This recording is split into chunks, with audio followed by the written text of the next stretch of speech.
Shalom, peuple de Dieu. Nous sommes dans la joie de nous retrouver encore aujourd'hui dans la présence du Seigneur pour cet enregistrement, la prédication d'aujourd'hui.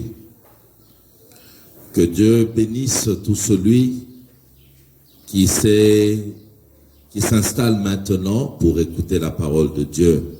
Nous allons prier. Seigneur, notre Dieu, nous bénissons ces instants, nous bénissons ta parole. Jésus, je te prie de bénir tout celui qui nous suit maintenant, tout celui qui nous reçoit dans je ne sais par quel support. Jésus, je te prie de le bénir. Et Seigneur, je te prie de bénir ta parole dans nos bouches et dans nos cœurs. Permets-nous de la transmettre comme toi tu l'attends, Seigneur. Père, permets-nous de communiquer ta pensée. Je chasse loin de ces instants tout esprit impur, au nom de Jésus. Père, bénis, guéris, délivre, libère par ce message, au nom de Jésus. Amen. Bien-aimés, nous allons faire une lecture biblique. Mais avant cela, j'aimerais annoncer le thème de notre prédication d'aujourd'hui. Le thème, c'est Goliath, distraction pour l'armée d'Israël. Et pour cela, nous allons lire quelques versets dans 2 Samuel 17, à partir du verset 1er. J'ai dit 2 Samuel 17, à partir du verset 1er. Nous allons lire la parole de Dieu. Je reprends encore, nous sommes dans 1 Samuel plutôt, excusez-moi, c'est pas dans 2 Samuel, 1 Samuel 17, à partir du verset 1er. Les Philistins réunirent leur armée pour faire la guerre et ils se rassemblèrent à Soko, qui appartient à Juda. Ils campèrent entre Soko et Azeka, à Éphèse d'Amim. Saül et les hommes d'Israël se rassemblèrent aussi. Ils campèrent dans la vallée des Térébintes et ils se mirent en ordre de bataille contre les Philistins. Les Philistins étaient vers la montagne d'un côté et Israël était vers la montagne de l'autre côté. La vallée les séparait. Un homme sortit alors du camp des Philistins et s'avança entre les deux armées. Il se nommait Goliath. Et il était de Gath et il avait une taille de 6 coudées et un empan. Sur sa tête était un casque d'airain et il portait une cuirasse à écailles du poids de 5000 cycles d'airain. Il avait aux jambes une armure d'airain et un javelot d'airain entre les épaules. Le bois de sa lance était comme une ensouple de tisserand. Et la lance pesait 600 cycles de fer. Celui qui portait son bouclier marchait devant lui. Le Philistin s'arrêta et, s'adressant aux troupes d'Israël, rangées en bataille, il leur cria: « Pourquoi sortez-vous pour vous ranger en bataille? Ne suis-je pas le Philistin? Et n'êtes-vous pas des esclaves de Saül? Choisissez un homme qui descende contre moi. S'il peut me battre et qu'il me tue, nous vous serons assujettis. Mais si je l'emporte sur lui et que je le tue, vous nous serez assujettis et vous nous servirez. » Verset 10. Le Philistin dit encore: « Je jette en ce jour un défi à l'armée d'Israël. Donnez-moi un homme et nous nous battrons ensemble. » Saül et tout Israël entendirent ces paroles du Philistin et ils furent effrayés. et saisi d'une grande crainte. Il faudra souligner ce verset. Or, David était fils de cet Éphrasien de Bethléem de Juda, nommé Isaïe, qui avait 8 fils et qui, du temps de Saül, était vieux, avancé en âge. Les trois fils aînés d'Isaïe avaient suivi Saül à la guerre. Le premier-né de ces 3 fils qui étaient partis pour la guerre s'appelait Eliab, le second Abinadab et le troisième Shama. David était le plus jeune et lorsque les 3 aînés eurent suivi Saül, David s'en alla de chez Saül et revint à Bethléem pour faire paître les brebis de son père. Le Philistin s'avançait matin et soir et il se présenta comme 40 jours. Isaïe dit à David, son fils, « Prends pour tes frères 7 épha de grains rôtis et 10 pains et cours au camp vers tes frères. Porte aussi ces 10 fromages au chef de leurs milliers. Tu verras si tes frères se portent bien et tu m'en donneras des nouvelles sûres. » Ils sont avec Saül et tous les hommes d'Israël dans la vallée des Térébintes faisant la guerre aux Philistins. David se leva de bon matin, il laissa les brebis à un gardien, prit sa charge et partit comme Isaïe le lui avait ordonné. Lorsqu'il arriva au camp, l'armée était en marche pour se ranger en bataille et pousser des cris de guerre. David remit les objets qu'il portait entre les mains du gardien des bagages et courut vers les rangs de l'armée. Aussitôt arrivé, il demanda à ses frères comment ils se portaient.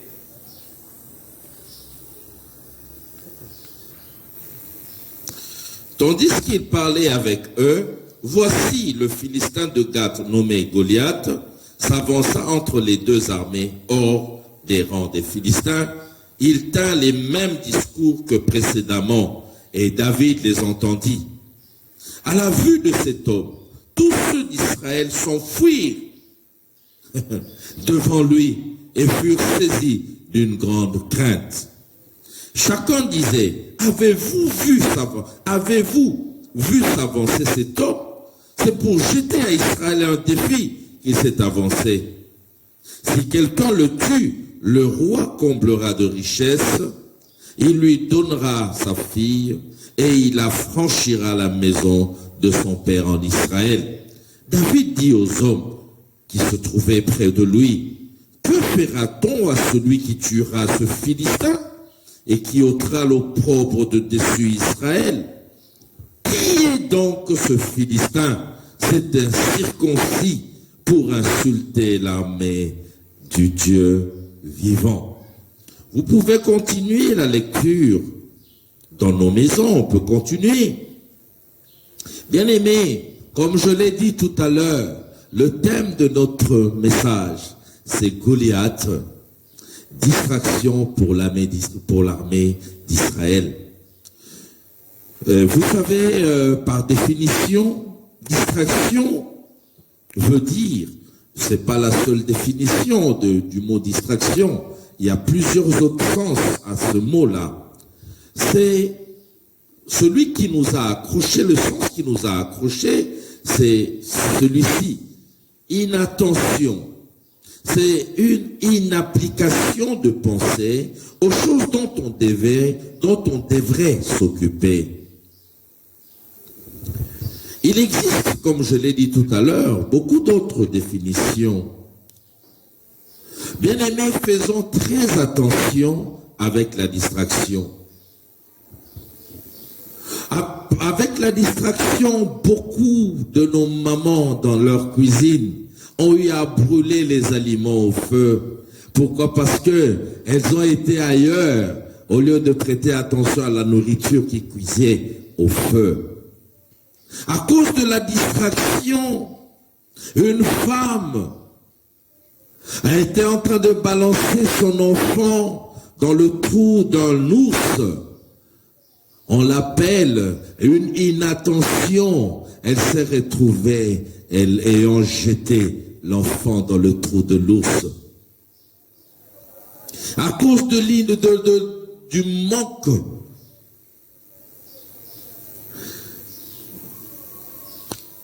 d'attention, plusieurs personnes se sont retrouvées ayant perdu beaucoup de choses. Faisons attention à la distraction.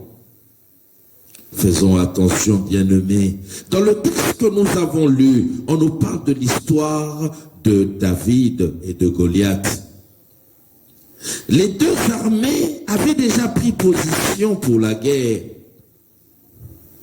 Mais un autre homme, pendant qu'ils avaient déjà pris position, les Philistins sont sortis, ils ont senti un élément dangereux. L'armée israélite plutôt, était déterminée quand elle partait de chez elle. Mais, arrivés sur terrain, les Philistins ont sorti un élément très dangereux. Très dangereux. Un homme sortit alors du camp des Philistins et s'avança entre les deux armées. Les Israélites commencèrent à calculer sa taille. Ah, ils étaient partis de chez eux pour venir livrer la bataille, pour venir se battre contre les Philistins. Mais les Philistins ont usé d'une stratégie de grande envergure, ont usé de la ruse, ont usé d'une stratégie pour attirer ailleurs l'attention des Philistins, des Israélites, afin de les distraire. Au vu de Goliath, nos amis soldats d'Israël étaient déboussolés. Ils avaient perdu de force. Cet homme est sorti des rangs du camp des Philistins. Il s'est avancé entre les deux. Bien-aimés, les Israélites commencèrent à calculer sa taille. Et au lieu de l'attaquer, ils commençaient à voir cet homme a plus ou moins 6 coudées. Vous savez, une coudée, c'est pratiquement ça. On parle de coudée, on parle du coude, jusque là, au doigt du milieu, au 3e doigt. Maintenant, Goliath, cette hauteur ici, c'est la hauteur de la coudée, si vous voulez. Goliath, cette coudée-là aujourd'hui, on peut dire que c'est à peu près 50 cm. Goliath, maintenant, on avait 6. Il faudra prendre 5 fois 6. Ça fait, ou 50 fois 6, ça nous fait une affaire comme de 300 cm. Goliath était environ presque à plus de 3 mètres de hauteur. En marchant dans la rue, tout le monde peut être distrait si au devant de lui, il voyait une personne qui mesure 3 mètres ou plus. Goliath sortit des rangs. Les Israélites commencèrent, au lieu de l'attaquer, au lieu d'attaquer l'armée adverse, ils se sont mis à calculer. C'est quel homme? Ils se sont mis à calculer sur sa taille. Ils se sont mis à voir son armure. Ils ont oublié qu'ils appartenaient à un Dieu grand, à un Dieu qui a créé Goliath. Ils se sont laissés distraits par l'arme, par l'armure, par la personne de Goliath. Ils ont oublié que Dieu est plus grand que Goliath, que notre Dieu, sa taille remplit tout l'univers. Il a la terre entre ses mains, le monde entier entre ses mains. Ils ont vu selon les hommes. Ils ont vu comme les hommes pouvaient voir. Bien-aimé, vous savez, si on veut te distraire aujourd'hui, il y a plusieurs astuces qu'on peut te présenter. On peut te présenter un appât dans le sens de quelque chose que tu aimes, ou que quelque chose que tu dis, que tu détestes, ou quelque chose qui te fait peur.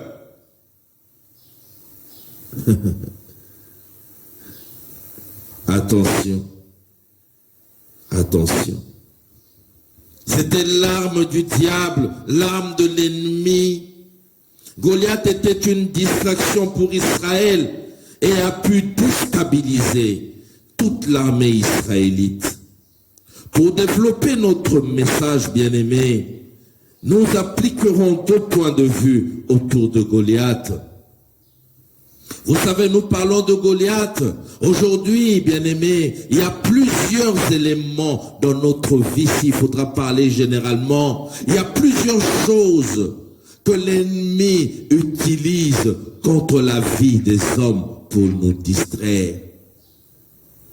Faisons attention. Tu as un objectif que tu poursuis. L'ennemi peut chercher dans tes sentiments, dans tes émotions, dans tes ambitions, quelque chose pour te présenter afin de te distraire de l'objectif. Faisons attention, peuple de Dieu. Premièrement, notre premier point, nous avons dit que notre message, nous l'appliquerons sur 2 points de vue autour de Goliath. Nous irons premièrement dans un point de vue de l'armée israélite, de Saül et de son armée. Comment eux, ils s'étaient placés sur quel angle de vue? Ils voyaient Goliath sur quel angle de vue? Ils l'avaient vu, ils ont orienté Goliath, ils s'étaient mis sur un sur un point de vue qui n'était pas bon. Ils n'ont pas bien vu. Et deuxièmement, nous verrons le point de vue de David. Où est-ce que David s'était placé pour arriver à voir Goliath comme lui l'avait vu? Pour aborder notre premier point, nous parlerons du point de vue de l'armée d'Israël. Et consort David de Saül et l'armée d'Israël. Vous savez, quand Saül et l'armée d'Israël et son armée ont vu Goliath, ils s'étaient mal placés. Ils ont vu Goliath, ils se sont comparés à lui, de par leur taille eux seuls. On lui est place de voir la grandeur de l'Éternel Dieu. Ils ont utilisé un mauvais point de vue. Ils devraient changer de place pour aller utiliser d'autres jumelles ou prendre des jumelles à une autre position. Saül et son armée avaient utilisé des jumelles qui n'étaient pas convenables. Ils constituaient l'armée de l'Éternel. Il leur manquait de foi. Il leur manquait de foi, bien-aimés.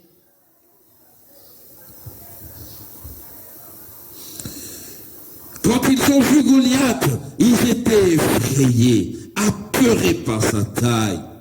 Ils ont tenu compte de la taille de Goliath. Ils ont tenu compte de l'armure de Goliath. Ils ont même tenu compte. Vous savez, Goliath avait 6 doigts aux pieds. D'un pied 6 doigts, de l'autre 6 doigts, et 6 doigts aux mains. Tout pour faire peur à quelqu'un. Ah, ils ont regardé tout ça. Ils ont vu la taille de son casque. Ils ont vu tout ce qui embellissait les jambes de Goliath.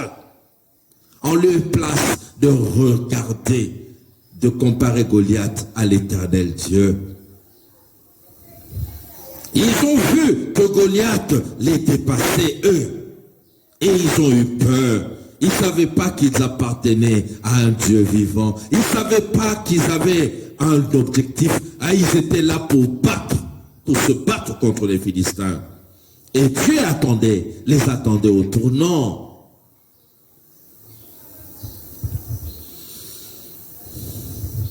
Ils fuyaient devant Goliath. Ils n'avaient plus d'espoir. Ils ont perdu espoir. Je me pose la question, comment quelqu'un peut ainsi perdre espoir pendant qu'il appartient au Dieu vivant? Excusez-moi. Comment? Vous savez, dans Éphésiens 6, au verset 12, il est dit, nous n'avons pas à lutter contre la chair et le sang, mais contre les dominations. Bien-aimés, nous sommes dans un champ de bataille.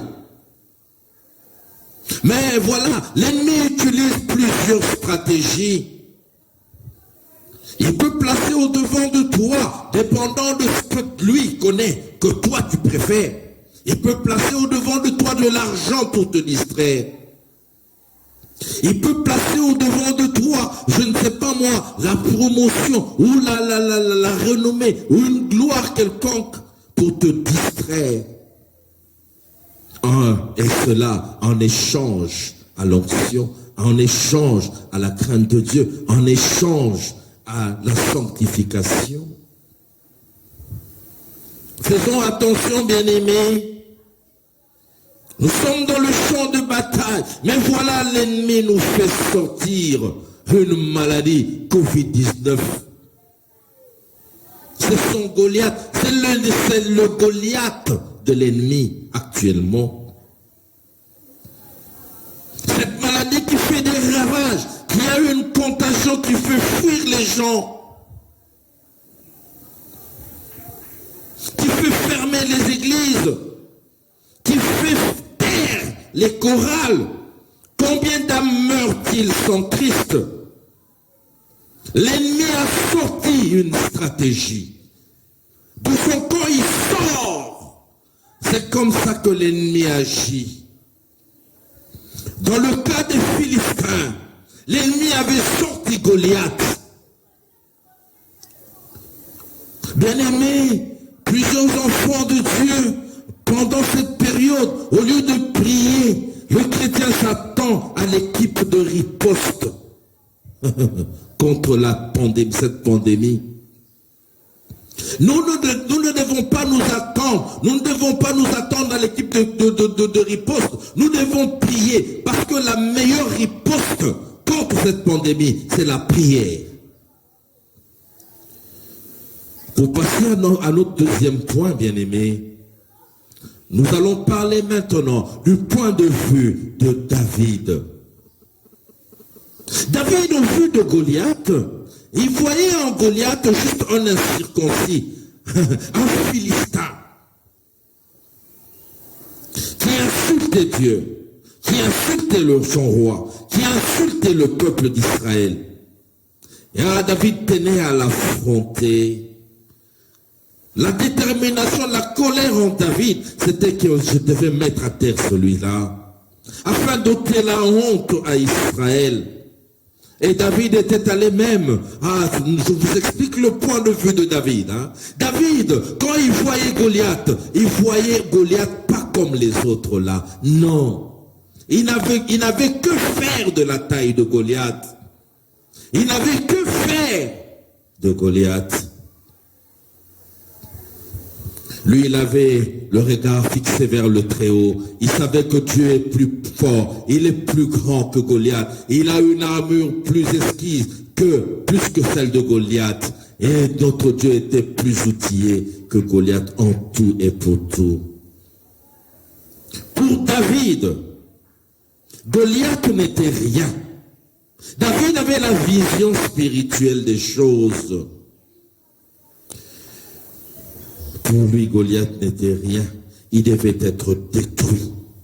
Il ne prêtait pas attention à son armure, mais était confiant à la force de l'Éternel. Nous puisons notre force en l'Éternel Dieu. C'est lui qui a le dernier mot sur nos vies. Si Dieu dit que tu ne mourras pas, rien ne t'arrivera. Même si un conteneur tombait sur toi, tu sortiras de là vivant. C'est lui qui a le dernier mot, l'Éternel Dieu. David, le point de vue de David. Bien-aimé, j'aimerais te dire une chose. Face à quelque adversité que ce soit, il faut savoir qui tu es. À tout moment, à tout temps, il faut savoir que tu as une mission à accomplir. Avoir toujours, si tu vois une adversité se présenter, regarde cette chose-là qui se présente au-devant de toi. Ah, c'est celle-là, c'est une distraction. Prête et le regard fixé, rivé sur ton objectif, sur ta mission. Sur ta mission. Combien de gens ont perdu leur ministère? Dieu l'a appelé à aller annoncer l'évangile. L'ennemi regarde, il dit ok. Au lieu que je le laisse aller là-bas, il lui présente le voyage pour l'Europe. Et là, en Europe, combien sont en train de mourir? Il lui présente un emploi de valeur. Il va là-bas à l'emploi de valeur. Il laisse le ministère. Il laisse sa consécration. Et là, il devient païen 100%. La distraction. L'ennemi nous présente souvent ce qui nous intéresse, ce qui nous plaît. Il nous connaît. Faisons attention à la distraction. David n'en était pas victime. Il n'en était pas victime. David avait regardé le Goliath simplement. Et il lui a dit, Goliath, toi tu n'es rien. Moi je vais donner ta tête aujourd'hui aux oiseaux du ciel. Je vais te tuer. Alléluia. Jésus est vivant. Tout vrai chrétien doit voir les choses comme David le voyait. J'aimerais dire à quelqu'un que Covid-19 n'est qu'une maladie.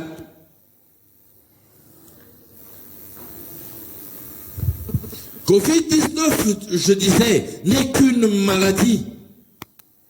Une maladie. Nous devons la chasser et elle s'en ira. Parce que Jésus nous a donné ce pouvoir.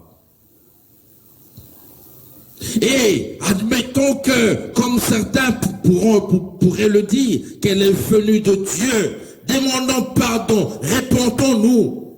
Demandons pardon au Seigneur et le Seigneur nous l'accordera. Nous voyons dans 2 Samuel 24, au verset 15. David qui avait péché contre Dieu en faisant le dénombrement, chose dont il n'avait pas le droit de faire. Dieu s'étant fâché contre lui, avait envoyé la peste. La peste était entrée dans le pays. Mais après qu'ils eurent prié, Dieu a éloigné la peste. Il y a plusieurs autres exemples que nous pourrons voir. Vous pourrez lire dans des maisons, dans 1 Roi 8, 37 à 38, dans 2 Chroniques 7, 13, 14. Dieu dit, même s'il envoyait la peste, un agnel ou quel que ce soit, de quelque maladie que ce soit, si son peuple, sur qui est invoqué son nom, cherche sa face, s'humilie, cherche sa face, il le répondra. Nous allons crier à Dieu et il délivrera la terre de cette maladie, de cette distraction. Bien-aimés, en guise de conclusion, j'aimerais dire, ne soyons pas distraits, ne nous laissons pas distraire par quoi que ce soit. L'heure est grave. Que rien ne te distrait. Ce que le diable te présente, c'est une monnaie de réchange. Et c'est son élément de distraction. Il te montre ça pour voler ce qu'il y a de meilleur pour toi. Et que Covid-19 ne nous distrait pas. On peut comparer cela à l'armure, à la taille de Goliath. Elle cherche à nous distraire face à la mission. Plusieurs ne prient plus comme avant, ne lisent plus la Bible comme avant, ils n'évangélisent plus. Dans l'entretemps, cette maladie tue les gens. Elle refroidit la foi de plusieurs. Lèvons-nous comme David bien-aimé. Les enfants ne vont plus à l'école de dimanche. Peut-être que les adultes ont une discipline, ils arrivent à prier, ils arrivent à chercher le Seigneur. Mais qu'advient-il à nos enfants? Cette maladie, nous devons nous lever contre elle. Ce qui cherche à détruire ta vie, tu dois te lever contre cela. C'est l'arme du diable. Lèvons-nous comme David, détruisons-la par nos prières, car telle est la volonté de Dieu. Qui se lèvera comme David? Moi, je me lève comme David. Alléluia. Pourquoi ne pas prendre des mégaphones, passer sous chaque avenue, annoncer la bonne nouvelle? Cela ne va pas à l'encontre des mesures prises par l'État. Nous devons gagner les âmes. Les âmes se meurent en ce moment à cause de cette maladie. Quand je pense à nos enfants, nous ne savons pas leur communiquer l'évangile. Ils sont dans des maisons, cloîtrés à cause de cette maladie. Dans l'entretemps, elle fait de ravages. Lèvons-nous comme un seul homme, comme David, et prions. Nous allons prier. Vous savez, nous dans notre église, à partir de demain lundi, nous avons un programme de prière qui commence, qui ira jusqu'au mercredi. Je vous invite à vous joindre à nous. Que Dieu vous bénisse. Nous allons prier. Seigneur notre Dieu, nous bénissons ta parole. Que la gloire te revienne, Seigneur Dieu. Toi qui sais impacter les âmes, changer les vies, toucher les cœurs, fais-le pour la gloire de ton nom. Je bénis ta parole. Au nom de Jésus. Amen.